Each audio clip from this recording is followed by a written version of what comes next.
네, 지난주 이어서 오늘은 우리 대구 교회 우리 청소년들 하나님의 말씀 연구한 거 우리 또 하야 캠프에서 한 부분들 우리 또 몇 명 우리 학생들을 발표하도록 그렇게 하겠습니다. 특별히 우리가 1세기 교회를 성경의 교회를 우리가 추구하고 이렇게 하면서 매우 중요한 부분 중에 한 부분이 다음 세대들이 어릴 때부터 하나님의 말씀으로 자라고 하나님의 말씀의 사람이 되는 것이죠. 그런 부분에서 오늘 또 우리 하야 하브루타 캠프에서 말씀을 또 연구하고 또 라마드 발표했던 우리 학생들 몇 명 말씀 또 전하도록 그렇게 하겠습니다.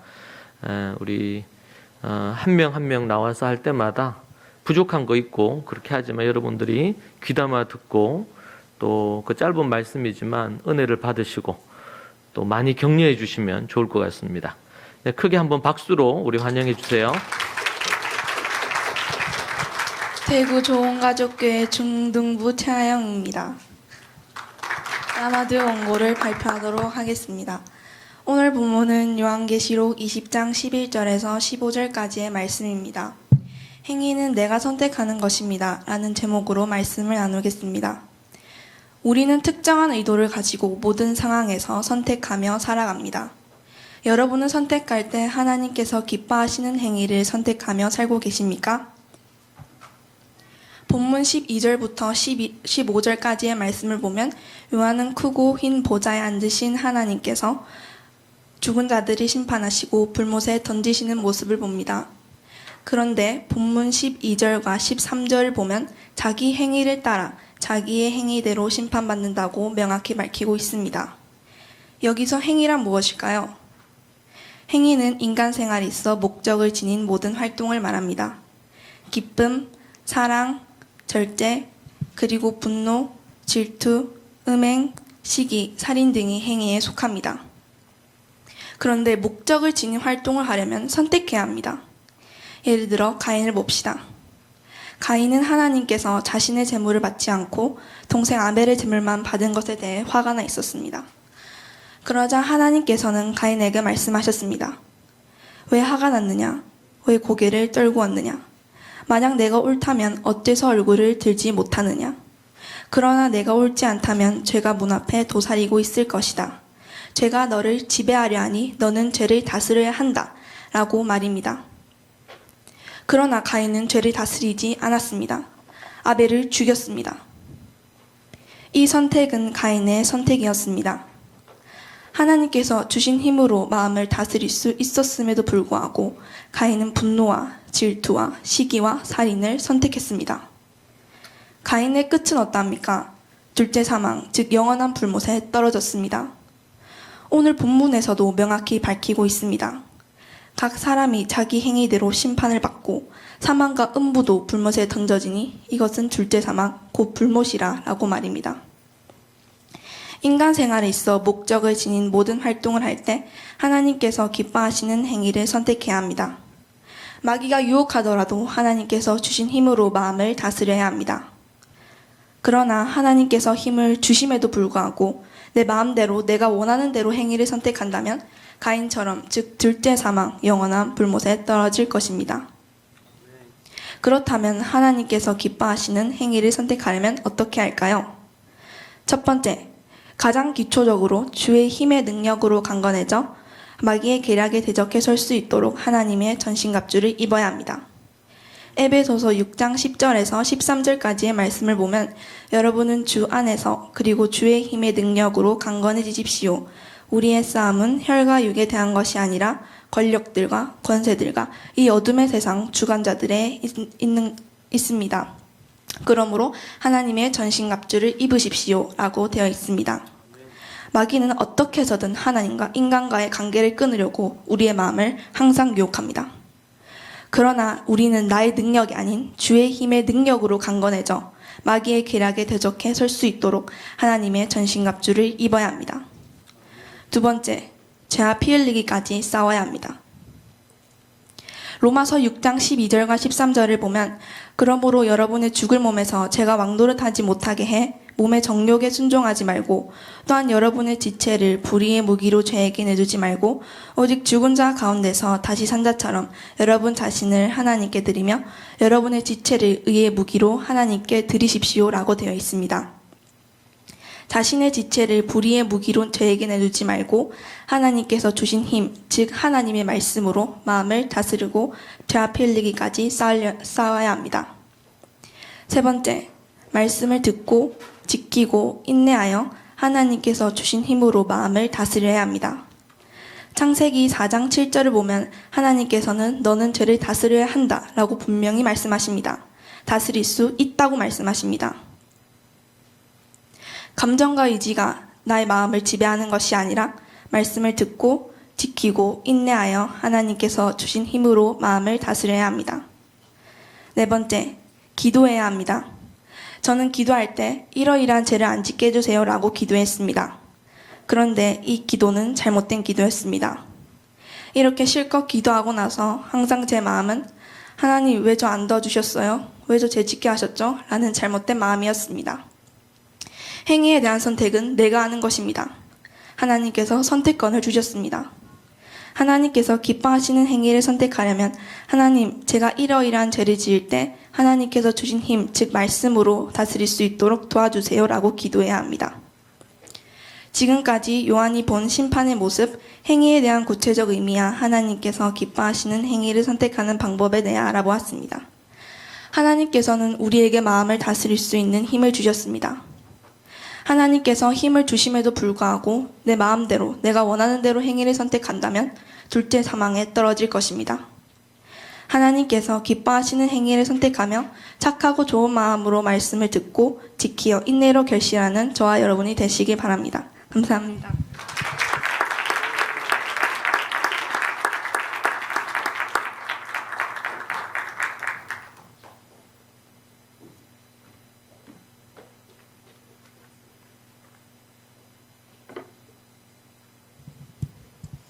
대구 좋은가족교회 중등부 황수혜입니다. 라마드 원고를 발표하도록 하겠습니다. 오늘 본문 말씀은 계시록 20장 11절에서 15절 말씀입니다. 하나님 보시기에 옳은 행위를 하는 사람들이 되자라는 제목으로 여러분과 함께 오늘 본문에서 하나님께서 뭐라고 말씀하시는지 보기를 원합니다. 들어가기 전에 먼저 이야기를 하나 들려드리겠습니다. 탈무드 이야기에 나오는 내용입니다. 어떤 사람에게 세 사람의 친구가 있었습니다. 첫 번째 친구는 언제나 반가워하고 가장 소중히 여기는 친구였습니다. 두 번째 친구는 반가워하고 친절하게 지내긴 하지만 그다지 소중하거나 중요하게 여기는 친구는 아니었습니다. 세 번째 친구는 그저 친구라고 생각은 하지만 반갑게 여기거나 큰 관심을 두지 않는 친구였습니다. 어느 날 그 사람은 곧 궁궐로 들어오라는 왕의 명령을 받았습니다. 무슨 일인지는 알 수 없었으나 그 사람은 어쩐지 궁궐에 가는 일이 겁이 났습니다. 혹시 자기도 모르는 사이에 무슨 잘못을 저질러서 큰 벌을 받게 되지는 않을까 걱정이 되었던 것입니다. 그래서 그 사람은 친구를 찾아가서 함께 궁궐에 가달라고 부탁했습니다. 부탁을 받은 첫 번째 친구는 매정하게 거절하고 그런 부탁은 두 번 다시 하지 말라고 했습니다.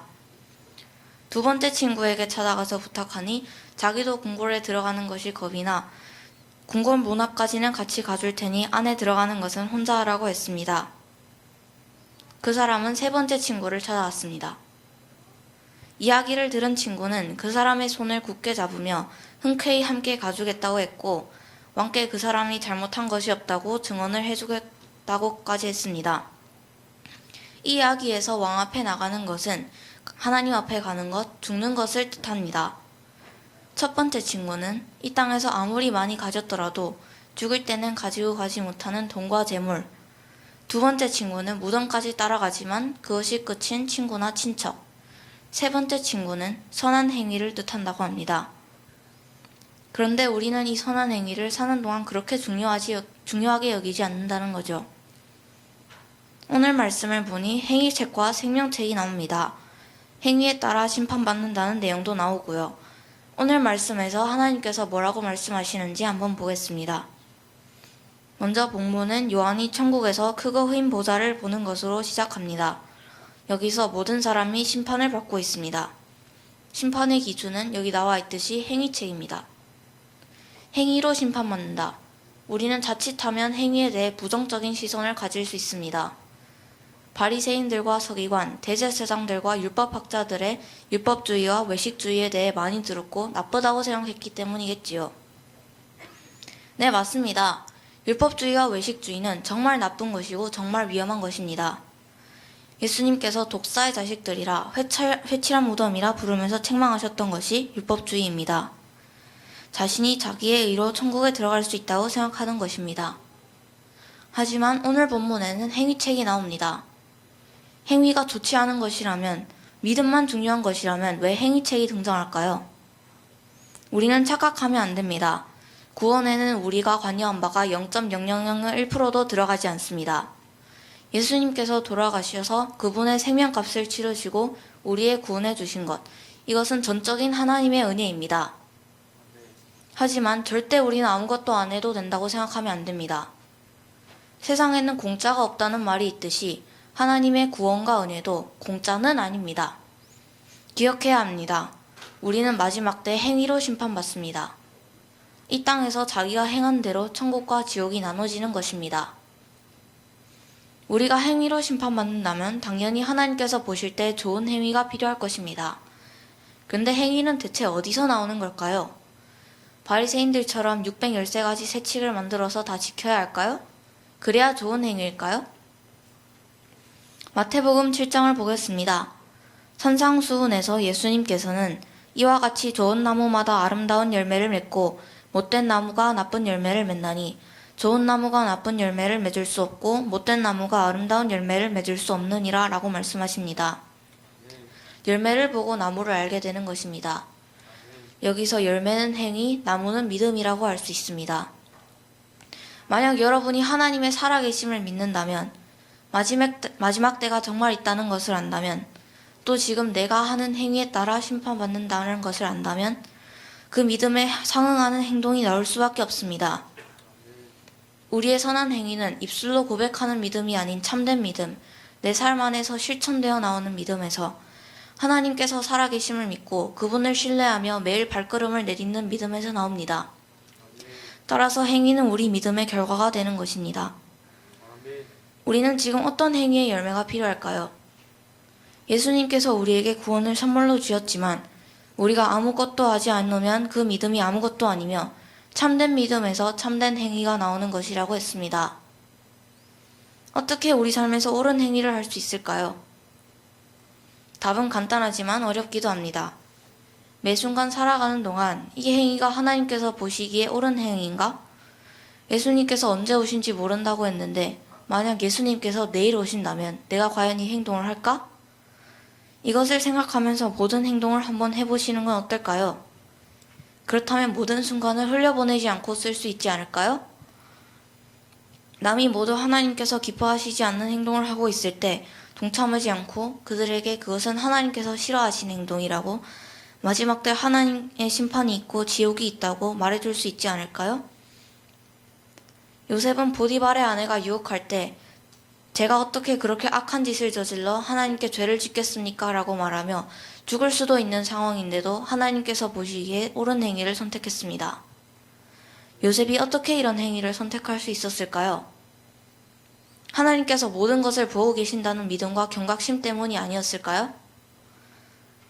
여러분, 제가 맨 처음에 들려드린 탈무드 이야기를 기억하십니까? 그 이야기에서 세 번째 친구는 선한 행위라고 했습니다. 선한 행위, 옳은 행실은 이 세상의 부와 명예와 같이 이 땅에 남겨지는 것이 아니라 하나님 앞에 갈 때도 나와 함께 가고 그 행위가 행위책에 기록되어 그 책에 쓰인 대로 심판을 받게 됩니다. 예수님께서 전적인 은혜로 우리에게 구원을 선물로 주셨지만 우리는 아무것도 하면 안 된다, 무조건 천국에 들어간다 라고 생각하는 것은 안 됩니다. 예수님의 말씀처럼 좋은 나무가 좋은 열매를 맺고 선한 행위가 있어야 믿음이 증명되고 생명책에 기록되는 것이라고 했습니다. 여러분, 만약 그리스도인이라도 하나님의 말씀을 지키지 않고 내가 주인 되어 내 맘대로 산다면 절대 천국에 갈 수 없고 회개하지 않는 이상 생명책에서 이름이 지워질 수도 있습니다. 아마 세상을 사는 동안 가장 중요한 것은 예수님을 믿고 하나님과 동행하다가 천국에 가는 것일 것입니다. 천국과 지옥의 심판대 앞에서 우리는 행위에 따라 심판받습니다. 지금 여러분의 행위는 어떠신가요? 하나님 보시기에 옳은 행위를 하고 계신가요? 여러분, 만약 예수님께서 내일 재림하신다면 여러분은 어떻게 살고 계실 것인가요?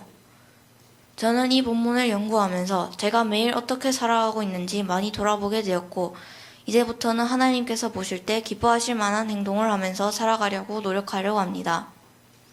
여러분께서도 매일매일의 삶에서 자신의 행위가 행위책에 기록될 것을 생각하면서 참 믿음과 선한 행위를 가지고 살며 크고 흰 보좌 앞 심판대에 섰을 때 착하고 충성된 종아, 이 땅에서 내가 믿음을 지키고 선한 행위를 하며 내 말을 잘 지켜 행했구나 라는 칭찬 듣는 저와 여러분 되시기를 기도합니다. 감사합니다. 네, 이제 중학교 1학년에서 2학년 올라가는 우리 두 학생의 우리 말씀을 또 들었습니다. 우리 이번에는 이제 중3 올라가죠. 예, 중3 우리 정훈이가 키도 많이 컸어요. 네, 이 시간 우리 박정원 우리 학생 또 말씀 또 듣도록 하겠습니다.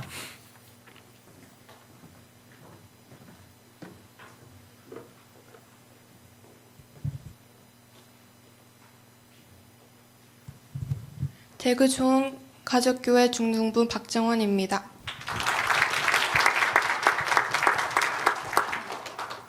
라마드 원고를 발표하도록 하겠습니다. 저는 오늘 생명수 대신 예수님이라는 예수 그리스도라는 제목으로 요한계시록 21장 1절에서 8절까지의 말씀을 나누도록 하겠습니다. 앞본문 20장 11절에서 15절을 보면 생명책에 기록되지 못한 자와 불신자 그리고 둘째 사망에 이르는 자가 불못에 던져져 하나님의 심판을 받는 것을 볼 수 있습니다. 오늘 본문에서는 새 하늘과 새 땅에서 일어날 일들에 대해 그리고 하나님의 자녀에 대해 말씀해 주시고 계십니다. 그럼 여러분께서는 하나님의 자녀가 되려면 어떻게 해야 하는지 아십니까? 먼저 하나님의 자녀가 분명히 가야 할 곳이 있는데 그곳은 바로 새 하늘과 새 땅입니다. 새 하늘과 새 땅의 헬라어 원어는 카이노스입니다. 창세기 1장 1절에 천지를 창조하실 때 사용하셨던 단어는 바라로 무에서 유를 창조해낸다는 의미입니다. 새 하늘과 새 땅이란 갱신이나 리모델링 수준이 아닌 완전한 새 창조를 증명해 주는 것입니다. 그리고 없어졌고 이것은 처음 하늘과 처음 땅의 존재를 완전히 사라지게 한다는 의미로 사용됐습니다. 하나님께서 전에 만드신 옛 땅과 옛 하늘이 사라지고 새 하늘과 새 땅을 창조하셨습니다. 새 예루살렘은 예수님께서 자신을 사랑하고 핍박과 환난 가운데서도 믿음을 버리지 않는 신부들을 위해 만드신 거처, 즉 집입니다. 처음 하늘과 처음 땅이 타버리고 없어지는 것이 아니라 숨막힐 정도로 아름다운 새 하늘과 새 땅과 하나님의 사람들로 다시 가득 찰 것입니다. 이곳에 더 이상 있지 않은 것이 있는데 그것은 바로 죄입니다. 죄가 영원히 사라지고 영생을 받은 성도들은 더 이상 죄를 지을 수 없게 됩니다. 죄가 사라짐으로 인해 그로 인한 무서운 결과도 사라지며 눈물과 사랑, 눈물과 애통, 곡, 아픔이 사라집니다. 더 이상 죄가 없는 이 거룩한 새 하늘과 새 땅에서 하나님께서 자신의 자녀들에게 주실 것이 무엇인지 아십니까? 6절을 보면 그가 또 내게 말씀하셨습니다. 다 이루었다. 나는 알파요 오메가이며 시작과 끝이다. 내가 목마른 사람들에게 생명수 샘물을 값없이 줄 것이다. 새 하늘과 새 땅, 즉 새 예루살렘에서 생명수 대신 예수님이 목마른 자에게 생명수 샘물을 값없이 주십니다. 생명수는 생명의 원천, 하나님의 은혜를 상징하는데 이것은 영적으로 목마른 자에게 값없이 주어집니다. 목마르지 않은 자는 간절히 물을 찾지 않겠지만 목마른 자는 간절히 마실 물을 찾을 것입니다. 목마른 자는 죄인된 인간으로 영적으로 가난한 상태입니다. 그리고 자신의 마음에 하나님과 예수님이 가득 차 있지 않습니다. 하나님이신 예수님께서는 영생을 주시는 분이시며 생명수 그 자체이십니다. 생명수 샘물이 되신 예수님께서 영적으로 가난한 자에게 자신을 값없이 내어주십니다. 이 생명수 샘물을 받을 자는 상속받을 자는 이기는 자입니다. 항상 예수님의 십자가와 은혜 안에 머물며 죄와 싸워 이기는 자에게는 모든 상속이 주어집니다. 이기는 자들은 예수님과 천국을 상속받습니다. 이것은 우리나라 국회의원이 선거를 통해 대통령이 되어 임기가 있는 5년 단임제가 아닙니다. 영원히 세세토록 숨막힐 정도로 아름다운 천국을 다스립니다. 이기는 자는 그들의 마음에 예수님과 하나님의 말씀이 가득합니다. 그리고 하나님의 자녀가 될 수 있는 권세를 받습니다. 요한복음 1장 12절을 보면 그러나 그분을 영접한 사람들, 곧 그분의 이름을 믿는 사람들에게는 하나님의 자녀가 될 권세를 주셨습니다. 예수님을 뵙고 그분의 이름을 믿는 자에게는 하나님의 자녀가 될 수 있는 권세를 받습니다. 그럼 예수님께서 내 마음에 가득 차려면 어떻게 해야 할까요? 요한복음 14장 15절을 보면 너희가 나를 사랑한다면 내 계명을 지킬 것이다. 예수님을 사랑하는 자는 그분의 계명을 지키고 매일 그분의 십자가를 거듭나는 것입니다. 만약 우리에게 사랑하는 이가 있다면 하루 종일 그 사람만 생각날 것입니다. 그러나 이기는 자들은 그들의 마음에 하루 종일 사랑하는 예수님과 그분의 말씀만이 가득합니다. 저에게는 남동생이 있습니다.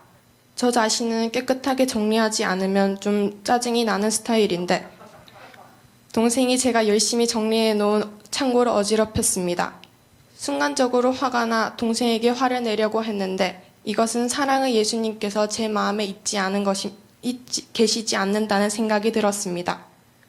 사랑의 예수님께서 제 마음 안에 계셔서 저의 화를 다스리셨고 저는 그분이 주시는 마음에 순종했습니다.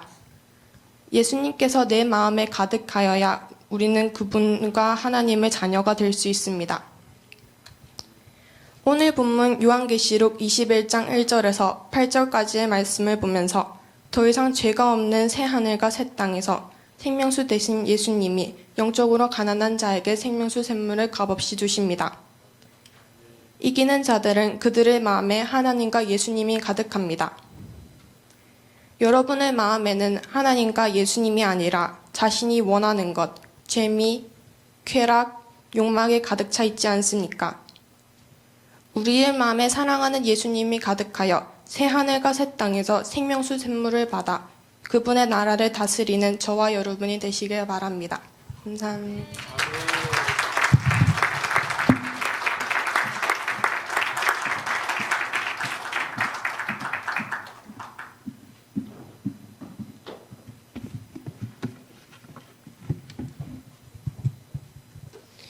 대구 좋은가족교회 고등부 최시영입니다. 라마드 원고를 발표하도록 하겠습니다. 오늘 본문은 요한계시록 21장 1절에서 8절까지의 말씀입니다. 이 땅과 천국에서 하나님과 함께할 우리라는 제목으로 말씀을 나누겠습니다.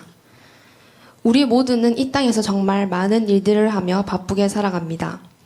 배고프면 밥을 먹고 아프면 휴식을 취하고 공부해야 하는 학생들은 공부를 하며 밤이 찾아오면 잠을 잡니다. 여러분은 이렇게 정신없고 어지러운 세상 속에서 하나님과 매일 함께하고 계십니까? 눈에 보이지 않지만 우리와 함께 계시는 하나님을 느끼고 있습니까? 오늘 본문을 보면 새하늘과 새 땅에 하나님께서 함께 계신다는 것을 알 수 있습니다. 1절에서 2절을 보면 요한이 본 것이 나옵니다. 요한은 처음 하늘과 처음 땅 그리고 바다가 존재하지 않는 새하늘과 새 땅을 봅니다. 그리고 남편을 위해 화장한 신부처럼 준비된 예루살렘이 하늘에서 하나님께로부터 내려오는 것을 봅니다. 그 후 요한은 보좌에서 큰 음성이 말씀하시는 것을 들었습니다. 3절에서 4절을 보면 이런 큰 음성이 들립니다. 보아라, 하나님의 장막이 사람들과 함께 있으니 그분께서 그들과 함께 거하실 것이다. 그들은 그분의 백성이 되고 하나님께서 친히 그들과 함께 계실 것이다. 그들의 눈에서 모든 눈물을 닦아주실 것이며 더 이상 죽음이 없고 다시는 슬픔이나 우는 것이나 아픈 것이 없을 것이다. 이는 처음 것들이 지나갔기 때문이다.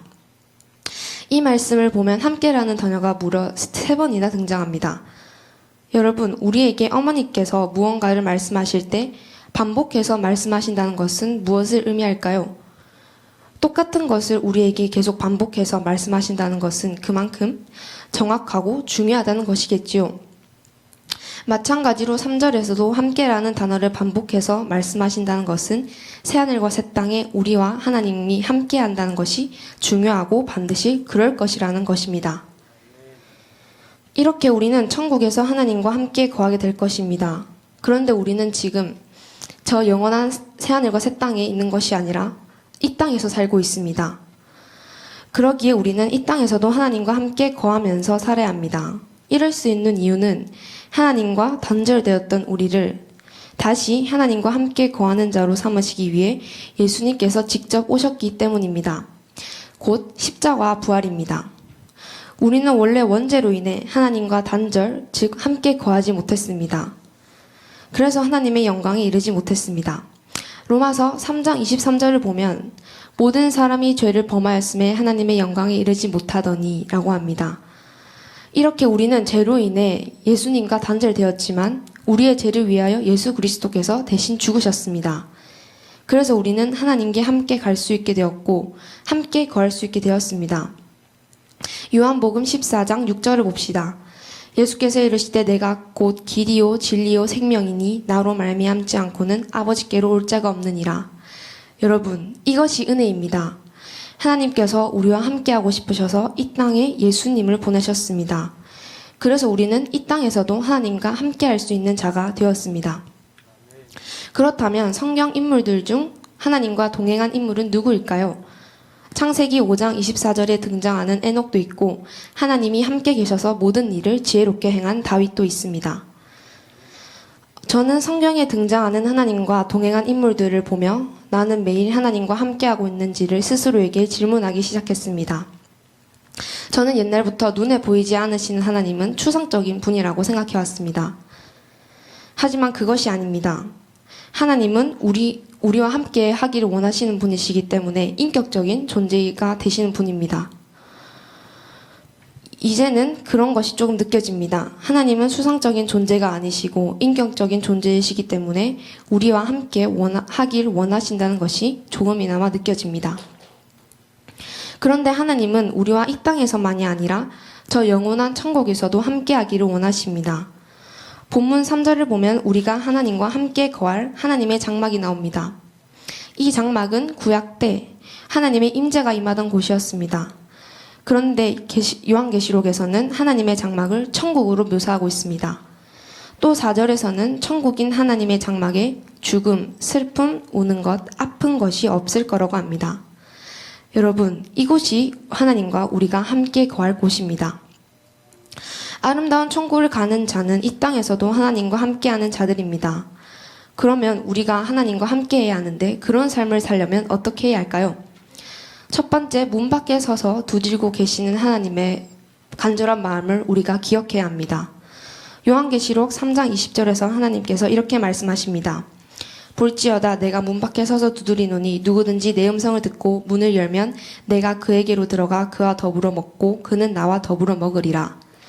우리는 하나님의 음성을 듣기 위해 매일 말씀 앞으로 나아가야 합니다. 하야하거나 성경 공부를 할 때 그냥 해야 하기 때문에 말씀 앞에 나아가는 것과 정말 오늘 하나님께서 내게 말씀하시는 것이 무엇인지 듣고 싶은 간절한 마음에 나가는 것은 하늘과 땅 차이입니다. 이 말씀을 보면 하나님께서는 문 밖에 서서 두드린다고 하십니다. 앉은 채로 문 밖에 계시면 되는데 서서 기다리십니다. 누군가를 서서 기다린다는 것은 너무 보고 싶고 만나고 싶어서 그런 것이 아닐까요? 그리고 하나님께서 문을 여시는 것이 아니라 우리가 열어야 합니다. 문 밖에 서서 두드리시는 하나님을 외면하지 않고 그분의 음성에 귀를 기울여야 합니다. 두 번째, 마귀의 종이 아닌 하나님의 종이 되어야 합니다. 하나님 앞에서 나의 의지와 감정 그리고 생각을 내려놓고 하나님이 나의 주인 되셔야 합니다. 갈라디아서 2장 20절을 봅시다. 내가 그리스도와 함께 십자가에 못 박혔나니 그런즉 이제는 내가 사는 것이 아니요 오직 내 안에 그리스도께서 사시는 것이라. 이제 내가 육체 가운데 사는 것은 나를 사랑하사 나를 위하여 자기 자신을 버리신 하나님의 아들을 믿는 믿음 안에서 사는 것이라. 내 안에 내가 산다면 내 삶의 주인은 내가 될 수밖에 없습니다. 하지만 나를 하나님 앞에 내려놓고 그분의 말씀을 지켜 행한다면 하나님이라는 울타리 안에서 우리는 하나님과 함께 거할 수 있습니다. 우리는 이 땅에서 마귀의 종 아니면 하나님의 종입니다. 주인 되신 하나님을 내 마음에 모시고 그분을 정말 사랑해서 말씀을 지켜 행한다면 우리는 하나님의 종이 될 수밖에 없습니다. 지금까지 하나님이 계신 새하늘과 새 땅, 이 땅에서와 천국에서도 함께 하기를 원하시는 하나님, 그리고 이 하나님과 함께 하기 위해서 우리가 해야 할 것들을 살펴보았습니다. 하나님은 우리와 항상 함께 하기를 원하십니다. 본문에서도 하나님의 장막에 우리와 함께 계신다고 하십니다. 죄가 득실득실한 세상 속에서 그분의 통치 아래 있고 그분의 명령에 순종한다면 이 땅에서의 삶도 천국입니다. 하지만 여러분, 하나님께서는 죄도 없고 처음 것들도 지나간 천국에서도 우리 함께 하기를 원하십니다. 하나님의 장막에 함께하기 위해서는 오늘 하루도 하나님과 함께 했는지 스스로에게 질문하며 문 밖에 서서 두드리고 계시는 하나님을 외면하지 않아야 합니다. 그분께 순종해야 합니다. 그래야 우리는 이 땅에서뿐만 아니라 하나님의 장막, 즉 천국에서도 함께할 수 있습니다. 이 땅에서 하나님과 함께하며 천국에서도 함께 거하기를 원합니다. 감사합니다.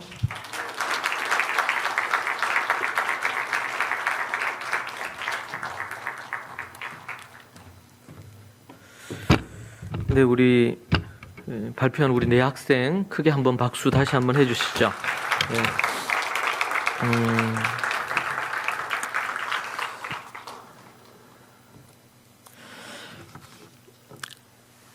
제가 교회를 개척하며 기대했던 것 중에 한 부분은 가정에서 처음 시작할 때 제가 캠퍼스 사역을 하다가 교회 사역, 캠퍼스 사역을 할 때 다시는 제가 교회는 다니지만 캠퍼스에 사역을 하고 이런 페로처치, 이런 교회 밖에 기독교 운동 이런 부분에 내 평생을 살아야 되겠다 그런 생각을 했습니다. 그리고 이제 다시 교회로는 안 돌아간다. 사역은 교회는 다니지만 교회에서 제가 다시 전도사나 목사로서 사역은 할 마음이 없었습니다. 그리고는 10년 가까이 시간이 지났습니다. 캠퍼스에서 사역하고 그러면서 하나님께서 많은 은혜를 베풀어 주셨죠.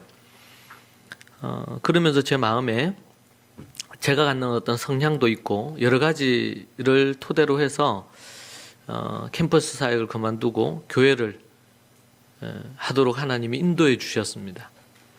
그때 제 마음에 가졌던 가장 큰 거는 함께 살고 함께 나이도 들어가고 함께 그때만 해도 결혼한 사람들이 거의 없었거든요. 몇 명 처음 개척할 때 몇 명 안 됐지만 결혼한 사람들이 없었습니다. 거의 없었는데 이제 자라고 성장하고 결혼하고 또 가정을 이루고 자녀를 낳고 그 자녀를 또 기르고 교육하고 그리고 그 자녀를 또 결혼을 시키고 그 자녀들이 또 결혼해서 믿음의 가정을 이루고 더 나아가서 그 자녀들이 또 자녀를 낳아서 손자 세대가 되겠죠. 그렇게 함께 늙어가고 함께 자녀를 함께 키우고 때로는 함께 기뻐하고 인생에 있어서 함께 힘든 일은 함께 슬퍼하는 그런 삶을 살면 좋겠다 그런 생각을 했습니다. 그러면서 제 마음에 그런 마음으로 교회를 시작을 했습니다. 하나님께서 은혜를 베풀어 주셔서 여기까지 우리 대구교회가 오게 하시고 또 중간에 7년 전에 경기교회, 이제 8년째가 되네요. 경기교회를 또 세우게 하시고 인도해 주신 그 은혜가 얼마나 큰지 다시금 생각을 하게 됩니다. 그러던 중 2012년에 하나님께서 10년, 만 10년 있죠. 뭐 그 전부터도 하나님께서 교육과 관련된 것들은 얘기해 주셨지만 초대교회가 어떤 모습이었나, 초대교회는 어떤 모습이었고 초대교회 가정과 또 학교와 초대교회 그 커뮤니티는 어땠나, 그 소위 말하는 도시나 마을은 어떤 형태로 초대교회가 구성이 되고 이루어졌는가, 그러한 부분들에 대해서 연구하고 공부하면서 하나님께서 그때 새로운 비전과 사명을 주셨습니다. 그렇게 해서 이제 11년째 캠프도 진행하고 또 학교뿐만 아니라 그 전부터 홈스쿨을 해왔지만 교육과 관련된 부분들을 해왔는데, 교육과 관련된 것들을 해왔는데 가정이, 그리고 또 교회가, 더 나아가서는 사회와 한 국가가 어떻게 하나님의 말씀 위에 서야 되는지 말씀해 주셨고, 그러한 부분을 위해서 물 근원이죠. 물이 흘러나온다면 흘러서 멀리까지 가고 또 넘쳐 흐를 건데, 물 근원 자체가 오염되어 있고 더러워져 있으면 시간이 지나면서 온 세상이 더러워지고 타락하겠죠. 한국교회는 지금 20년 전부터 해서 한국교회는 다음 세대 대부분을 잃어버리고 있습니다. 20년 전부터 잃어버리기 시작해서 영국이나 유럽처럼 대부분의 다음 세대를 잃어가고 있습니다. 그들이 교회는 나오지만 실상 거듭나거나 복음이 무엇인지 정확하게 알지 못하고 하나님의 말씀이 무엇인지 알지 못해서 하나님을, 고등학생, 대학생, 시간이 지나면서 주님을 떠나는 것들이 현실입니다. 결혼을 하거나 이제는 다음 세대 자녀를 낳게 되면 대부분의 다음 세대들은 교회를 떠나고 있습니다. 특별히 이번에 올해 들어서 하나님께서 더 강하게 얘기해 주시는 것은 우리 사랑하는 다음 세대들이 단순히 교회를 나오고 성경을 좀 많이 알고 그렇게 하는 것에 그치지 않기를 하나님이 원하시는 것을 말씀하셨습니다. 성경 말씀을 통해서, 복음을 통해서 진리를 분명히 알고, 그리고 그것을 자신의 것으로 가져서 때로는 세상이 어떤 얘기를 하더라도 주관을 갖고, 말씀의 주관을 갖고 양보하지 않고 타협하지 않고 자신의 길을 가는 것을 하나님이 원하신다는 것을 연말과 연초에 하나님께서 강하게 말씀을 해주셨습니다. 그래서 이번에 캠프에서도 학생들에게 그런 얘기를 했습니다. 단순히 뭔가 좀 알고 성경에 대해서 좀 알고 그렇게 해서 말을 좀 잘하는 정도, 그것이 아니고 자신 안에 불타오르는 하나님을 향한 믿음과 진리에 대한 갈망과, 그리고 그 진리를 확신해서 양보 없이 그것을 말하고, 때로는 그것 때문에 고난이나 핍박도 감내하고 타협하지 않는 그런 믿음의 신앙이 아니고서는 지금 이 시대를 이겨나가기는 어렵다. 좀 착하고 애들이 좀 착한 아이들, 착한 사람들, 도리어 그런 사람들은 세상에 휘둘리거나 조정당하거나 사기를 당하거나 우습게 여김을 당할 가능성이 매우 높습니다. 올바른 진리를 알고 그 진리를 붙들고 그 진리대로 살기 위하여 매일 자기와 싸우고, 많은 사람들의 어떤 그런 군중 심리에 함께 따라가는 것이 아니고, 과연 이것이 그러한가? 데살로니가 성도들처럼 하나님의 말씀을 붙들고 씨름하고 행동하기 전에 말씀을 통해서 지혜를 얻고, 말하기 전에 하나님의 말씀에서 뭐라고 얘기하시는지 묻고 행동하고 말하는 그러한 말씀의 사람이 되지 않으면 과연 희망이 있는가?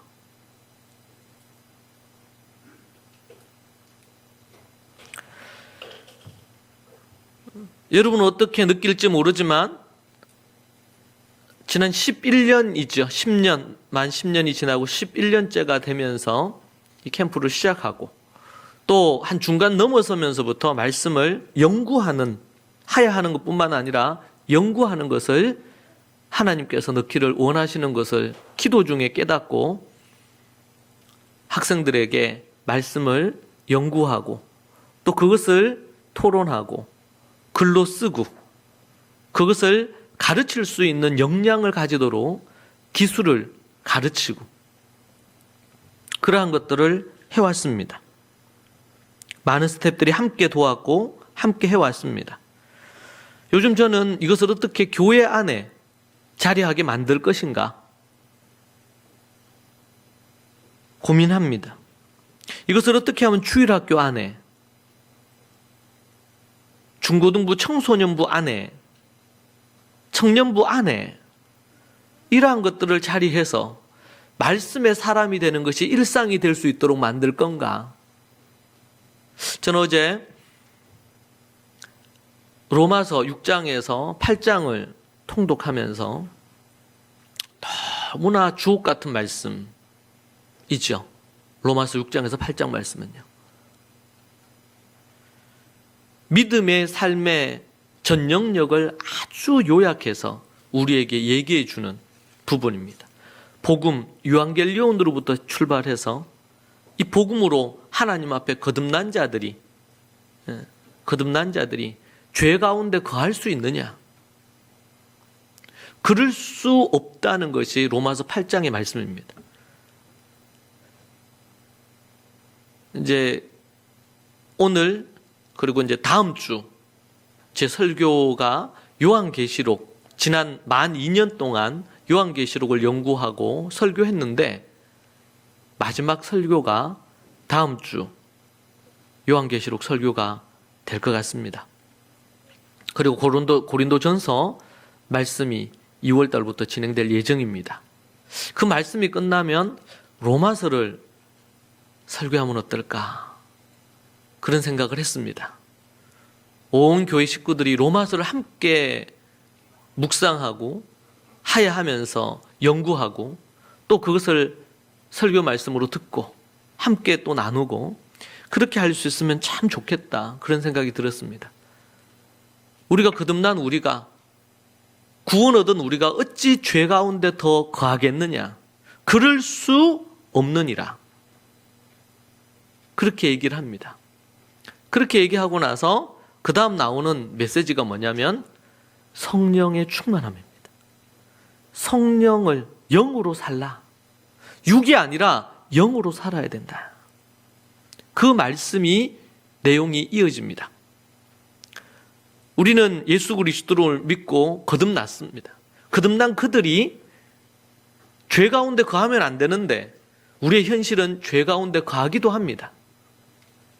그래서 많은 사람들이 이 갭이 생기죠. 우리가 아는 것과 믿는 것과 우리 행하는 삶 사이에 엄청난 갭이 생깁니다. 여러분, 이 갭을 좁히는 것이 성화, 거룩해져 가는 것입니다. 그런데 많은 사람들이 설교를 듣고 말씀을 볼 때 이것을 다 지켜 행할 것 같아요. 그런데 실상 우리의 삶의 자리에 가면 정원이가 얘기한 것처럼 동생이 어지럽혀 놓으면 그때도 인내하고 동생을 사랑할 수 있느냐?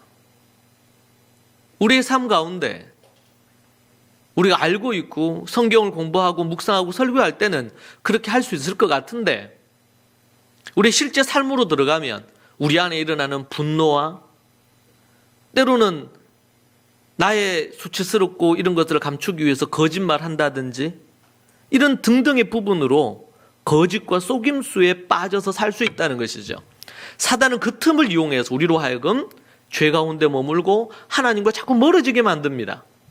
그래서 거듭난 이들에게 가장 중요한 것은 말씀과 기도의 삶입니다. 그리고 성령 충만함으로, 말씀과 기도로 성령 충만함을 계속 유지하는 것입니다. 세상은 세상 방법으로 살도록 우리를 유혹합니다. 세상의 방법으로, 세상의 상식으로. 때로는 돈으로. 요즘은 한 번씩 뭐 이런저런 프로를 보면 거기에 보면 뭐 MBTI라든지 이런 걸로 사람의 심리나 이런 것들로 인생의 어떤 문제를, 그런 쇼프로도 있더라고요. 물론 우리에게 주신 하나님의 일반 학문은 우리에게 유익을 줍니다. 여러분, 그런데 분명히 기억하셔야 될 것은 그것이 우리를 구원에 이르게 할 수 없고 우리를 거룩하게 만들 수 없다는 사실이에요.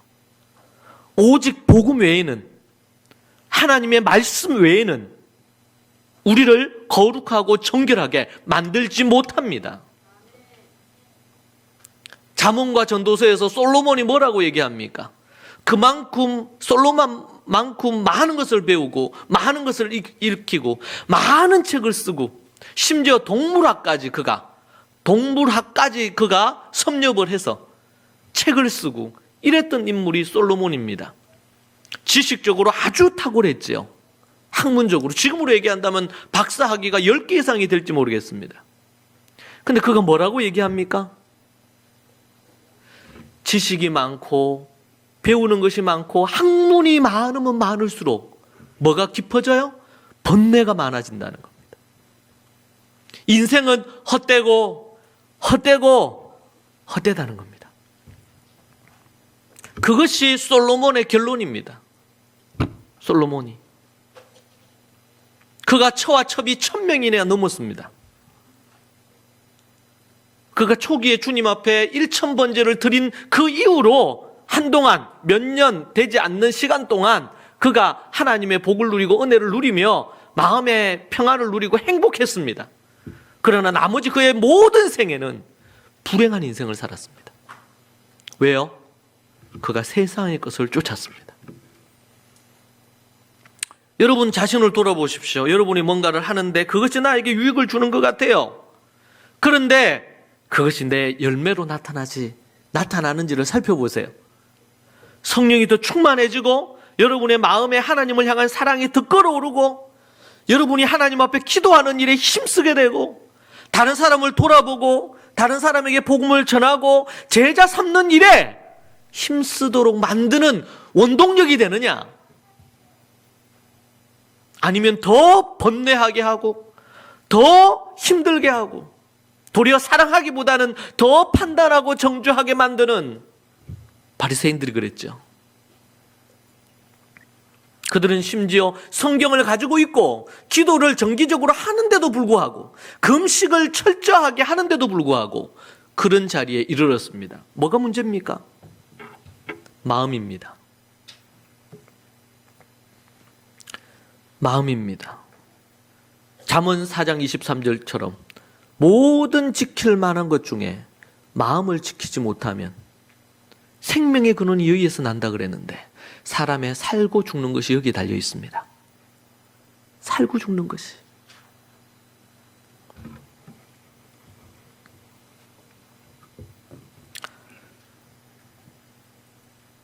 교회를 세우면서 계속 교회가 시간이 지나면서 과연 하나님이 원하시는 것이 무엇인가? 말씀과 기도로 서고 성령 충만함으로 서고 더 나아가서 서로 깊이 사랑하고 제가 늘 얘기하지만 여러분 판단하지 마시고 다른 사람에 대해서 뒤에서 얘기하지 마시고 저는 어릴 때부터 교회를 다녔고 제가 캠퍼스 사역으로 들어오면서 교회는 다녔죠. 그 이후에도. 근데 내가 교회 사역은 안 한다. 그렇게 결심하게 됐던 가장 큰 이유는 제가 섬겼던 첫 전도사로서 첫 사역했던 그곳에서 목사파, 장로파, 또 무슨 파 이렇게 해서 동네 사람들이 다 보는 데서 싸움박질을 했어요. 그때 제가 20대 초중반이었습니다. 그것을 몇 년간 보고는 제가 다시는 내가 교회 사역을 안 해야지. 그런 마음을 품었습니다. 근데 10년 정도가 지나면서 하나님의 말씀으로 훈련받고 많은 학생들을 돕고 섬기면서 회복시켜 주셨어요. 영혼에 대한 사랑, 말씀을 통해서 저 자신도 변했고. 여러분, 오직 말씀밖에 없습니다. 우리를 세우는 것 말씀밖에 없습니다. 돈을 다 잃어도, 오늘 우리 수혜가 설교할 때, 말씀을 전할 때 그런 얘기했죠. 탈무드 얘기하면서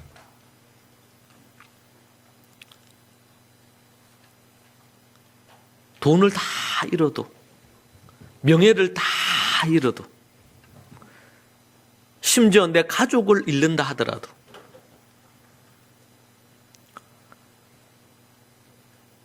내가 그럼에도 불구하고 기뻐하고 즐거워하고 감사하며 살 수 있는 이유는 주 예수 그리스도 그분밖에 없습니다. 땅의 것에 마음을 두지 마십시오.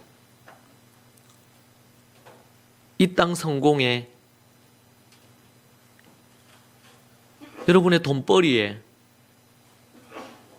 저는 이번 주간 지나면서 인상 깊게 계속 기억이 났던 것 중에 하나가, 침례 요한이 침례를 베풀려고 하는데 여러 사람들이 왔죠. 침례 안 줬어요.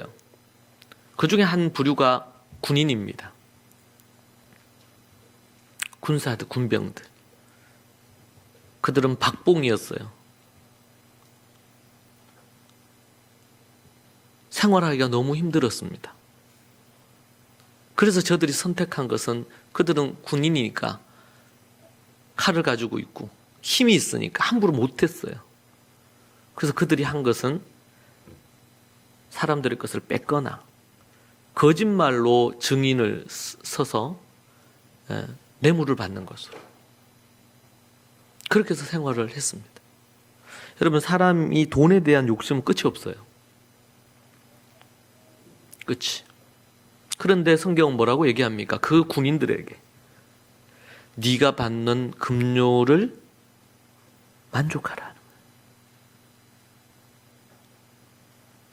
네가 받는 급료를 만족하라고.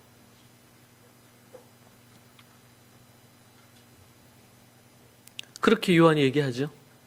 성경이 그렇게 우리에게 얘기합니다. 전 처음에 의문이 많이 들었어요. 받는 급료가 너무 박한데, 생활하기가 너무 힘든데,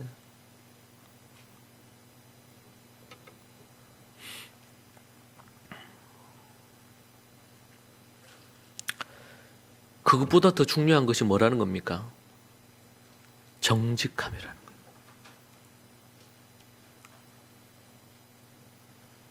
박한 급료를 자족할 줄 알고 그것으로 만족할 줄 아는 삶입니다. 이게 뭐 돈과 관련된 것만 그렇겠습니까? 삶의 모든 영역에 우리가 적용해 볼 수 있지 않을까요?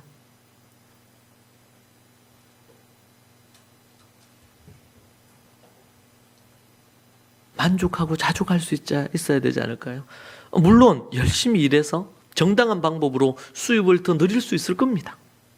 만약 그렇지 못하다면 자족하는 법을 배워야 됩니다. 그렇지 않으면 상대적인 박탈감으로 인해서 자신의 처지를 비관하고 다른 사람을 저주하고 아니면 세상을 욕하면서 그렇게 살 것입니다. 여러분, 기독교는 돈을 많이 벌게 하는 종교가 아닙니다. 이 땅에서 성공하게 하는 종교가 아닙니다. 하나님 앞에서 자족할 줄 알고 하나님을 사랑하는 삶을 누리게 하는, 인생의 모든 문제에 대해서 하나님 안에서 해답을 얻고 세상의 방법이 아니라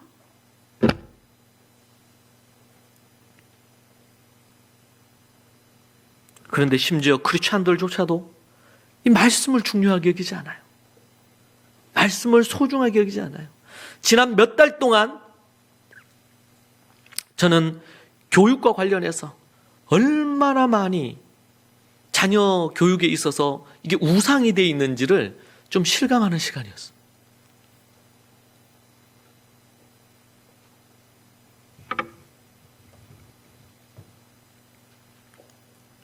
이 세상은 최근에도 작년부터 해서 나온 이런 드라마나 이런 주제들을 보면 뭐 어떤 게 많이 나옵니까? 인정사정 보지 않고 자녀를 세상적으로 성공시키는 것입니다. 거기는 양심도 없고 신앙도 없어요. 여러분, 우리는 저도 자녀들을 교육하고 대학을 보내고 진로를 선택하게 하고 이렇게 하면서 아버지로서 고민이 되고 기도하게 되죠. 그때 우리가 분명히 생각해야 될 것은 오늘 우리 자녀들이 하나님의 말씀을 나눈 것처럼 단순히 성경을 좀 알고 성경에 대해서 정리해서 얘기하는 것을 넘어서서 저들이 얘기한 그 내용이 진짜 자신의 세계관, 가치관이 돼서 진짜 그렇다고 해서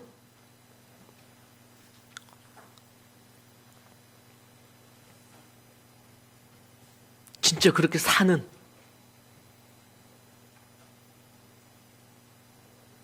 그래서 저는 그런 질문이 생겼습니다. 지난 몇 달 동안 여러 사건들이 있으면서 과연 교회는 교육의 우상인 입시와 대학교의 이 우상을 이겨낼 수 있는가? 과연 크리스찬 부모들이 자녀들을 하나님의 방법으로 성공시키려 함에 있어 세상의 방법을 쫓을 거냐 말 거냐? 과연 그것이 가능한가?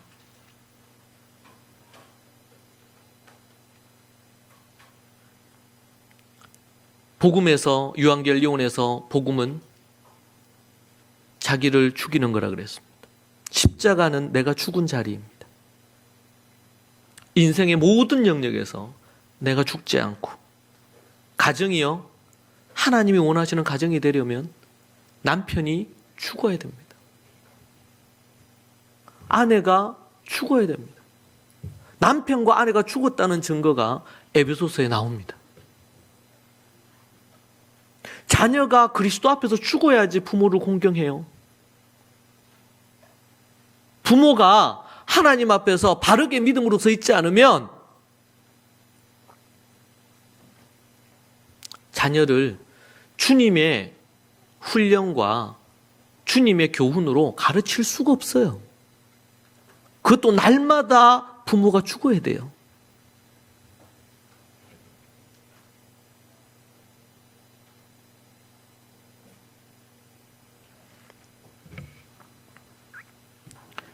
초대교회로 돌아간다는 것은 그런 슬로건은 많이 있지요. 초대교회로 돌아가자.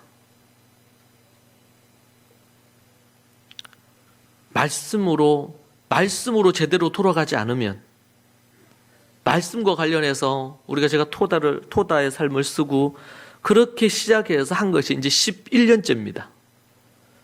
매달 한 권의 책을 썼어요.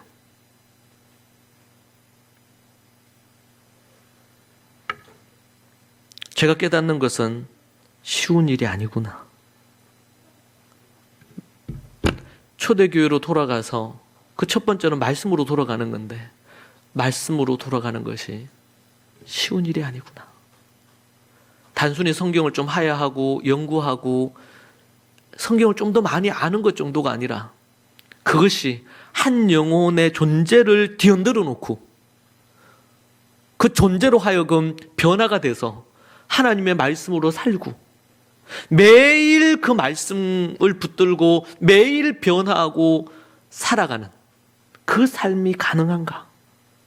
저는 한국교회뿐만 아니라 세계교회가 이 부분에 있어서 실패한다면 결국 교회는 유럽의 교회들처럼 다 문을 닫을 것입니다. 영국을 중심으로 해서 99%가 교회가 더 이상 생명력 있는 교회가 1%가 안 됩니다, 여러분. 한국 교회가 1200만을 자랑했는데 지금 현재 700만입니다. 성도들이. 그냥 카운트되는 교회 나오는 사람들의 교세를 카운트한 숫자뿐이에요. 700만입니다. 1, 20년 안에 200만으로 줄어들 것이라고 미래학자들이 얘기하고 있습니다. 한국 교회가 돈이 없어서 이렇게 됐습니까? 숫자가 적어서 이렇게 됐습니까? 아닙니다. 말씀이 없기 때문입니다. 말씀이 그들 안에, 복음과 말씀이 그들 안에, 성도들이 성경을 안 읽습니다. 성도들이 성경을 연구하지 않아요. 돈을 벌기 위해서는 혈안이 되어 있는데 성경을 공부하지 않습니다. 어떻게 말씀이 육신된 삶의 자리에 열매를 맺고 변화가 일어나겠습니까? 어떻게 죄와 싸워서 이길 수 있겠습니까? 못 이깁니다. 못 이기면 어떻게 됩니까? 가인 짝 납니다. 사울 왕 짝 납니다, 여러분. 반드시 그렇게 될 겁니다. 저는 구약과 신약의 말씀을 계속 통독하면서 너무나 진리가 단순해요. 우리는 율법으로 구원 못 얻어요. 아무리 선한 행위를 한다고 구원 못 얻습니다. 오직 십자가밖에 없습니다. 십자가의 복음, 부활 외에는 구원의 길이 없습니다. 그러면은 십자가와 부활에서 그것을 믿는다는 것은 더 이상 내 힘으로 살지 않고 주님 뜻대로 살겠다는 결단이죠. 어린아이처럼 결단합니다. 결단한 그들이 어떻게 살아야 됩니까? 날마다 말씀으로 살아야 됩니다. 기도로 살아야 됩니다. 그러면서 죄와 싸워 이겨야 됩니다. 그것에 그치면 안 되지요. 우리의 신앙이 진리를 선포하고 만나는 자들마다 진리를 선포하고 우리가 알고 있는 삶의 모든 영역에 가르침을 가르쳐 사람들에게 그렇게 해야지 행복해지니까. 부부가 행복하려면요, 성경에 나와 있는 부부의 도리를 가르쳐서 지켜 행해야죠. 자녀가 믿음으로 서려면요, 하나님의 말씀으로 자녀를 가르쳐야죠.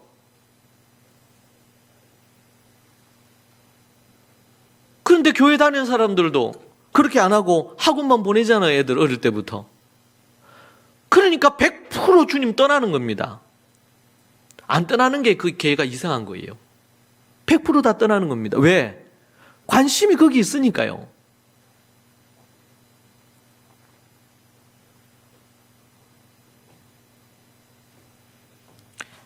우리는 초대교회로 돌아가야 됩니다.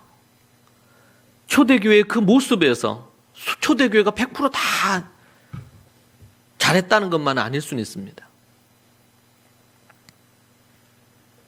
그러나 초대교회, 예수님이 사도들이 세운 그 교회가 가진 원래의 원형의 모습을 우리가 회복해야 합니다. 그렇게 하기 위해서 매우 중요한 것이 복음을 토대로 한 말씀의 8가지를 지난 10수년 동안 발견한 겁니다. 초대교회가 그랬더라고요. 많은 사람들이 얘기합니다. 우리 학생들이 이렇게 나와서 발표한다든지 하야를 한다든지 그러면은 외부의 분들이 대단하다. 뭐 어떤 분들은 또 말하기 좋아하는 사람은 애들을 어떻게 어릴 때부터 잡았으면 애들이 저렇게 될까? 그러면서 또 욕합니다. 그리고 그러나 대부분의 분들이 대단한 어떻게 애들이. 며칠 전에도 한 분이 제 연락이 왔습니다. 요번에 처음 중학교 2학년인가 그런데 참여했는데 애가 갔다 오더니만 부모님한테 용서를 구하고 존댓말을 하더래요. 그 부모님이 어색하대. 그런데 너무 놀랐대요.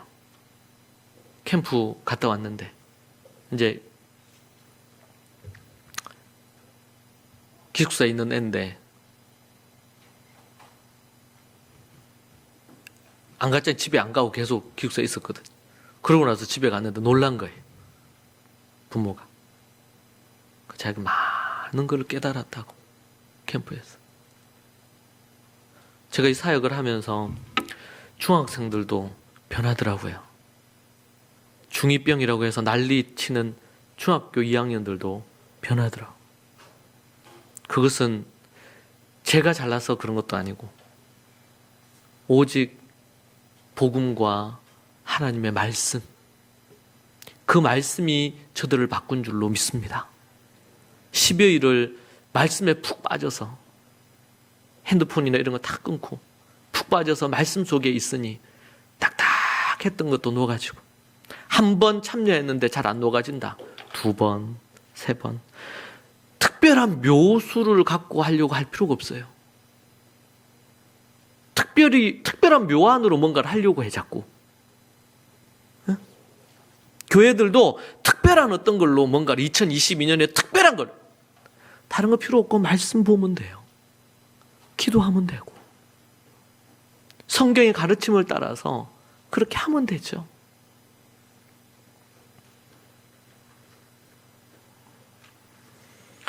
다음 세대를 복음과 말씀으로, 복음의 사람, 말씀의 사람으로 세워야 됩니다. 우리가 그렇게 한다고 우리 다음 세대의 100%가 주님 앞에 설 거라고 장담할 수는 없어요. 가히 나올 수도 있고 에서가 나올 수도 있죠. 예수님이 고르고 골랐는데도 가룟 유다도 나오잖아요. 말씀의 사람, 복음의 사람으로 세워야 됩니다. 기도의 사람으로 세워야 됩니다. 인생의 문제를 만났을 때 하나님 앞에 엎드려 그분만 의지하며 나아갈 수 있도록 만들어야 됩니다. 그리고 성령 충만한 사람으로 만들어야 됩니다. 매일매일 성령의 충만함을 구하고 말씀과 기도로 거룩하여지며, 더 나아가서 소극적으로 내가 변하고 내가 죄를 다스리고 이걸 넘어서서 담대하게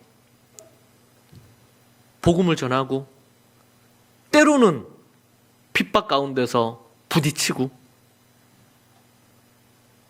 영적인 야성을 갖고 말이죠.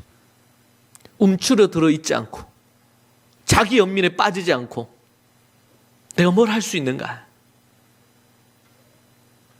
우리 주님은 팔레스틴 그 예루살렘과 갈릴리를 떠나본 적이 없는, 이스라엘이라는 나라 자체를 한 번도 떠나본 적이 없는 12사도와 70인 문도에게 예수님이 얘기하시기를 너희는 가서 모든 민족으로 제자를 삼으라고, 침례를 베풀고 내가 내게 분부한 모든 것을 가르쳐 지키게 하라고. 소극적인 부분으로 안으로 있으면 안 되고 외부로 만나는 사람들마다 우리 입에 예수님 자랑만 해야 돼. 다른 자랑 필요 없어요. 예수님 자랑. 예수님의 말씀대로 했더니 하나님이 주신 은혜와 복을 나누고 전하고 얘기해야 됩니다. 그럴 때에 변화가 일어나는 겁니다. 우리 라마드 한 학생 중에 그런 얘기를 하더라고요. 제가 성경을 연구하고 원고를 만들고 이 티칭을 해야 되잖아요. 라마드를 해야 되니까. 그렇게 하려고 하면 할수록 자기 자신을 되돌아보게 된다는 거예요. 여러분, 우리가 이렇게 하십시다 이렇게 얘기하는데 양심이 뭘 자꾸 질문하냐면, 니는 그렇게 하느냐? 니는 그렇게 하느냐?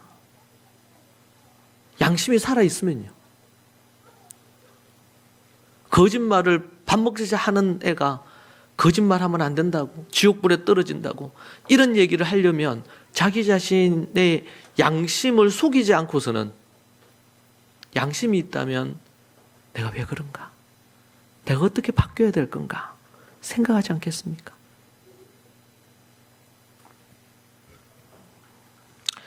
한 가지 더 여러분에게 이야기하려고 합니다.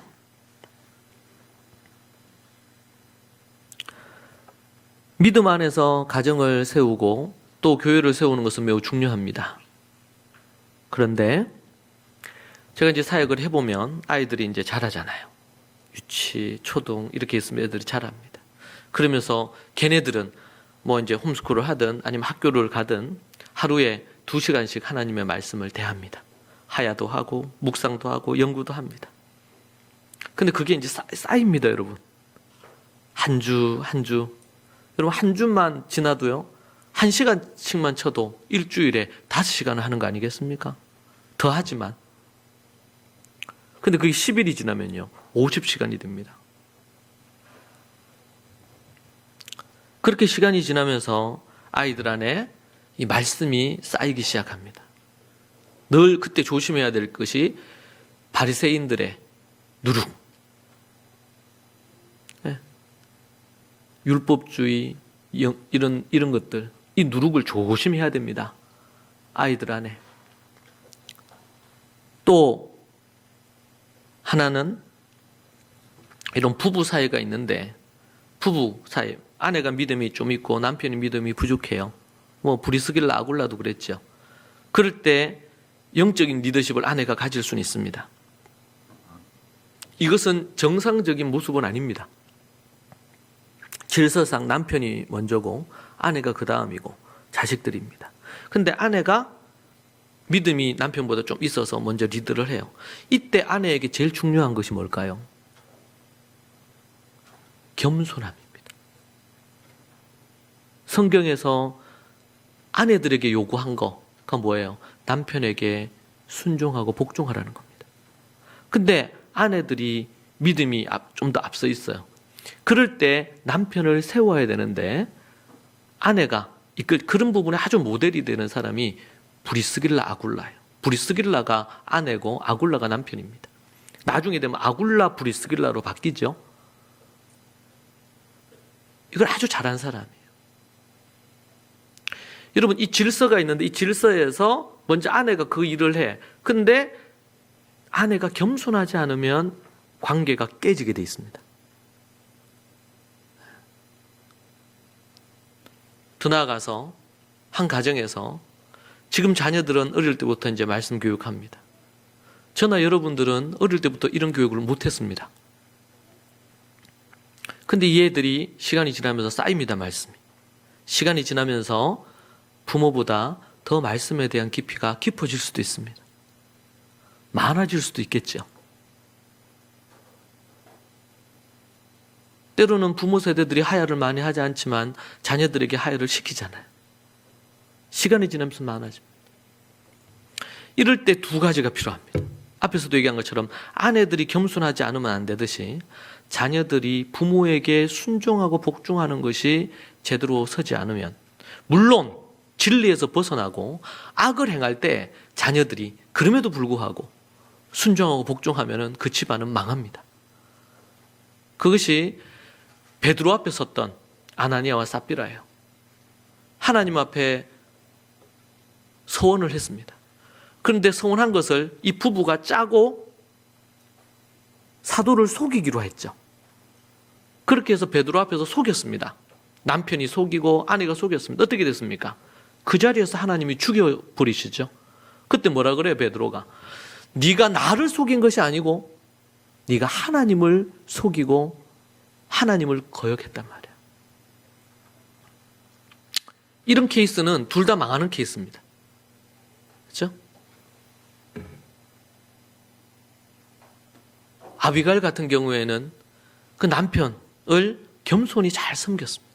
그런데 영적인 눈을 보고 하나님의 뜻을 알고 다윗의 편에 서게 되죠. 남편 나발이 사울의 편에 서면서 하나님 영안이 어두워 사울의 편에 서면서 다윗을 개 취급을 했습니다. 그것 때문에 이 집안이 다 죽게 생겼습니다. 그때 기지를 발휘해가지고 이 집안을 살린 사람이 누굽니까? 아비가일입니다.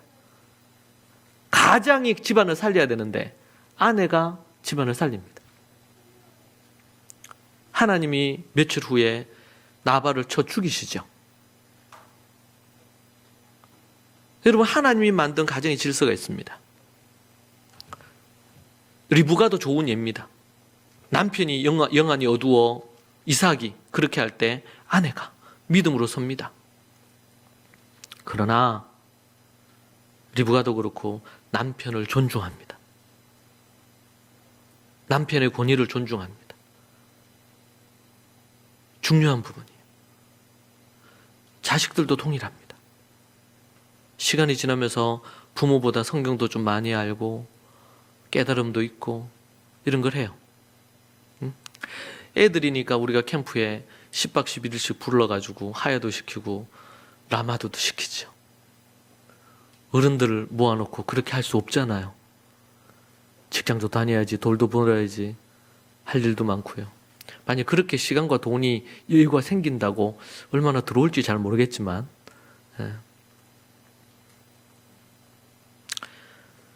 앞으로 앞으로 그런 일들이 생길 겁니다. 이때 중요한 것 중에 하나는요, 부모 세대들이 뭘 해야 되느냐, 영적인 권위를 갖고 먼저 돼서 계속 먼저 돼야 됩니다. 자녀들처럼 많은 시간을 말씀으로 그렇게 할 수는 없을 수도 있어요. 직장생활도 해야지, 일도 해야지, 아이들도 케어해야 되니까. 그러나 하나님 앞에서 믿음으로 계속 자라가야 됩니다. 그래야지 이끌 수가 있습니다. 안 그러면은 자식에게 묻거나 아니면은 자식의 말에 가정이 지배를 당합니다. 그러면은 길게는 아이들이 어릴 때부터 그렇게 해서 자라고 있을 수는 있지만 아직까지 삶에, 제가 요즘 계속 시편을 읽으면서 예전에는 시편이 제 마음에 많이 안 다가왔습니다. 저도 나이가 들고 믿음이 성장하면서 시편의 기도가 제가 기도하고 싶은 기도들이 되더라고요. 아이들이 어릴 때부터 하야도 하고 이런 훈련하지만 아직까지 인생을 살면서 인생 안에 녹아내려진 이런 부분들은 약할 수 있어요. 제가 우리 게리 코엔 박사님 관련해서 대하면서 그분이 한국에 예전에 한번 오셨을 때 나이가 70대셨습니다. 부부가 60, 70대셨어요. 근데 곁에 계셨던 우리 강 박사님 그런 얘기 하셨어요. 한국에 와서 그렇게 하시는데 이게 자녀가 이제 40대, 50대잖아요. 근데 한국에 있으면서도 가정 예배를 드렸는지 40대, 50대의 아들에게 전화해가지고 안부도 묻지만 하나님 앞에서 가정 예배 드렸는지 주일을 성수를 했는지 주님을 진정으로 사랑하는 어떤 삶의 부분에 대한 거를 그 사모님하고 나이 70대의 분이 지금 이제 90이 다 되셨어요. 아직도 건강하신데 그 얘기를 듣고 그때는 제가 지나쳤는데 시간이 지나면서 제 마음에 참 중요하겠구나. 그게 영적으로 리더해 주는 거예요. 그러려면 뭐예요? 부모 세대가 하나님께 더 붙들려 있어야 되겠죠. 여러분, 우리 한국 교회가 실패한 게 뭡니까? 유럽도 그렇지만 애들을 교회 데리고 와서 앉혀놓는 것으로 신앙이 유지되는 줄 알았어요.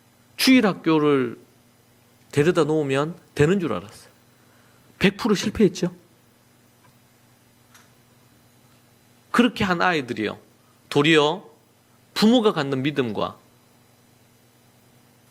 교회에서 부모와 실제 부모가 다르다는 부분들, 이런 등등의 것들로 도리어 부모가 믿는 믿음을 버리고 교회에 대해서 반기독교적인 안티크리스찬에 대해서 교회를 공격하는 이들이 되어 있는 시대에 살고 있습니다.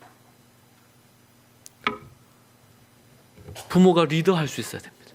그러려면요, 완벽해야 되는 게 아니고 믿음으로 나아가고 있어야 됩니다. 믿음으로 부모가 먼저 순종하고 있어야 됩니다. 부모가 먼저 하나님의 말씀 앞에 굴복하고 나아가는 모습이 있어야 됩니다. 그리고 자녀 세대는요, 앞으로 우리 자녀 세대들 앞으로 자라면서 어떻게 돼? 시간이 지나면서 교만이 가장 무서운 적입니다. 네? 겸손해야 되거든.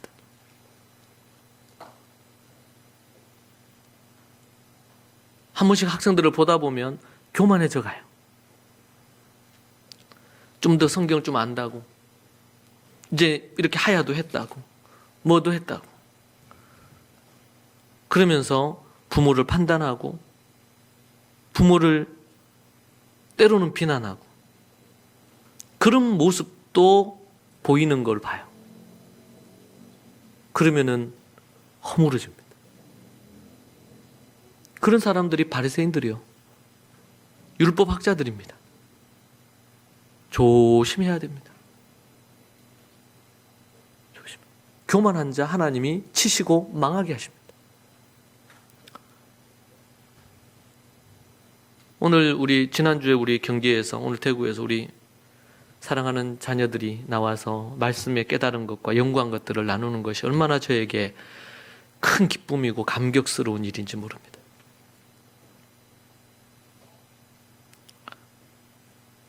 우리가 기억해야 될 것은 먼저 된 우리 부모 세대가 계속 먼저 되어야 됩니다. 믿음으로 하나님과 깊은 교통을 통해서 절대적인 시간이 자녀 세대에 비해서 말씀을 보는 시간이 적을지 몰라도 하나님은 믿음으로 나아가는 부모들에게 영적인 권위를 주시고 하나님의 지혜를 부어주시고 말씀의 능력과 깨달음을 주십니다. 그것을 갖고 이끌 수 있어야 됩니다. 그리고 잘못된 부분에 대해서 책망할 줄 알고 죽을 때까지, 부모가 죽을 때까지, 나이가 80이 되고 90이 돼도 그 자녀가 믿음 안에 서 있는지, 자녀가 60이 되고 70이 돼도 그것에 대해서 가르칠 수 있어야 돼요. 신명기 6장 4절에서 9절 말씀은 이것은 한때 그 아이들이 대학 가기 전에, 결혼하기 전에 정도 해당되는 게 아니고, 그렇다고 어린애들 다루듯이 다루라는 말은 아닙니다.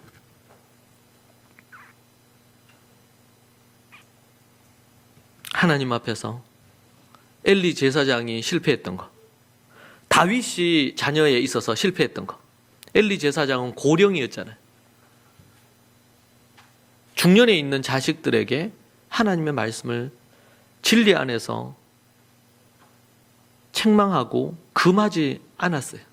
결국 그 집안 자체가 뿌리채 뽑히고 망합니다. 우리도 그럴 수 있어요. 우리도. 사랑하는 여러분, 우리는 자녀 세대, 손자 세대까지 그렇게 되기를 저는 기도합니다. 그런데 자녀 세대를 그렇게 제대로 교만함에 그냥 머물러 둔다면 손자 세대를 기대할 수는 없습니다. 부모와 자녀가 함께 한 팀이 돼서 손자 세대를 믿음으로 키워야 되거든요. 그렇게 키우고 죽어야 돼요. 우리 세대가. 그래야 그 다음 세대에 꽃을 핍니다. 열매를 봐요. 우리가 갖는 이 초대교회로 돌아가는 사역과 믿음의 다음 세대를 세우는 사역은 최근에 우리 캠프 중에도 그렇고 여러 교회가 전화가 왔어요. 어제도 2,000명 정도 넘는 교회에서 관련해서 저한테 연락이 왔습니다. 그런데 교회들마다 너무 쉽게 이러한 것들을 얻으려고 해요. 너무 쉽게.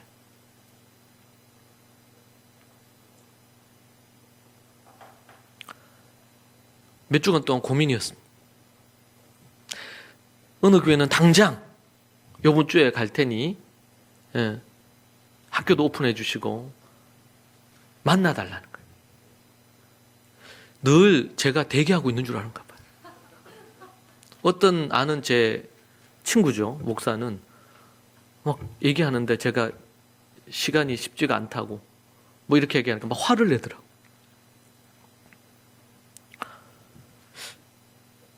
제가 우리 교회도 그렇고 우리 학교도 그렇고 그렇게 하기도 제가 부족한 사람인데 다른 교회를 섬긴다는 거에는 역부족이지 않는가 그렇게 늘 생각을 했습니다. 근데 고민이 되고 기도가 됩니다. 한국 교회가 믿음으로 서야 되는데 제가 그런 교회를 도울 때 조건이 있죠. 그 조건을 따를 수 없으면 뭐 어떤 것도 제가 도울 수 없는 거니까. 그래서 기도를 합니다. 사랑하는 여러분, 우리가 어떻게 큰 그림을 갖고 가고 있는지를 기억하십시오. 지금 우리가 무엇을 해야 될지를 생각하십시오. 믿음으로 2022년도에 우리가 어떻게 우리 자신이 하나님 앞에 성령 충만하고 그리고 또 더 나아가서 다음 세대를 믿음으로 우리가 계속 그렇게 할 건가? 여러분에게 제가 팁을 드렸습니다. 우리가 초대교회로 돌아가야 되겠고 부모들은 믿음으로 조금씩이라도 자라서 자녀를 이끌어 줄 수 있어야 됩니다. 영적으로. 자녀들은 겸손히 배우고 부모를 존중하고 그러나 진리 안에서 주 안에서 부모에게 순종하는 법을 배워야 될 줄로 믿습니다. 그것 때문에 여러분에게 말씀을 가르치는 것입니다. 그걸 하라고 앞에 나와서 잘 전달하라고 하는 게 아니고 그렇게 살도록 하기 위해서 그것을 하는 것입니다. 우리가 하나님 앞에서 믿음으로 몇 가지 여러분에게 중요한 팁을 드렸는데요. 여러분의 마음에 간직하고 열매를 맺으면 좋겠고, 올해에는 우리 어른들도 말씀을 연구하고 그렇게 하는 일에 우리가 함께 하면 좋겠고요. 하나님 앞에서 믿음으로 우리가 서서 그렇게 성장하는, 영적으로 강력한 군대가 되는, 마른 뼈다귀처럼 있는 것이 아니고 군대가 되는 저와 여러분이 돼서 정말 이 세상을 하나님의 나라로 좀 더 아름답고 하나님이 기뻐하시는 부분으로 세우면 좋겠다. 그런 마음이 간절합니다. 기도하겠습니다. 하나님 아버지 감사합니다. 주께서 지금까지 성장하고 자라게 하신 것 감사합니다.